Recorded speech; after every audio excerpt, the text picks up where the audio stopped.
తనూజని eliminate చేసిందట దివ్య. So దివ్య తనూజని eliminate చేసిందని దివ్యతో వచ్చేసి భరణి గారు వేరే లెవెల్లో గొడవ పెట్టుకున్నారు. లైవ్లో మనం చూసాం. వేరే లెవెల్లో అంటే అసలు నువ్వెందుకు ఆమెను ఎలిమినేట్ చేసావు అంటే ఇక్కడ దివ్య అంటుంది ఏంటంటే నా ఇష్టం, నేను ఒక స్ట్రాంగ్ కంటెస్టెంట్ని లేకపోతే వీక్ కంటెస్టెంట్నో ఎలిమినేట్ చేయాలనుకున్నానంటే లేదు రీజన్, సరైన రీజన్ చెప్పు అంటే రీజన్ ఒకటే, ఆమె రేషన్ మేనేజర్గా ఉన్న ప్రతిసారి అట్టర్ ఫ్లాప్ అవుతుంది, అందరితో గొడవలు పెట్టుకుంటుంది. ఆఖరి నాగార్జున గారు కూడా అన్నారు కదా 35 సార్లు 35 మంది గొడవ పెట్టుకున్నామని.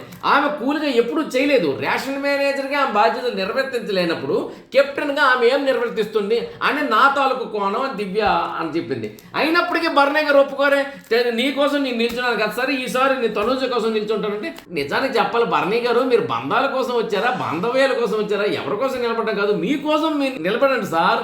ఎందుకంటే నాన్న ఇంకా వెనకబడ్డాడు అని అందరూ నవ్వుకుంటున్నారు మీకోసం. మీరు మీకోసం ఆడండి. తనూజ కోసం వెళ్ళి దివ్యతో గొడవ పడడం అనేది అంత కరెక్ట్ కాదు.